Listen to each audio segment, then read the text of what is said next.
Raza, el día de hoy nos lanzamos a la Cascada del Barro. Es un lugar fregoncísimo aquí, pues muy cerca de la ciudad de Monterrey. Estamos en Santiago y vean nada más qué chulas vistas. Les dejo algunas tomas y si quieren conocer el camino, vayan y síganme en Strava.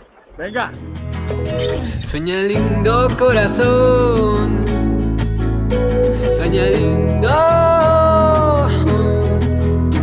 que la herida que dejó ya no duela más. Cómo es que me duele el no saber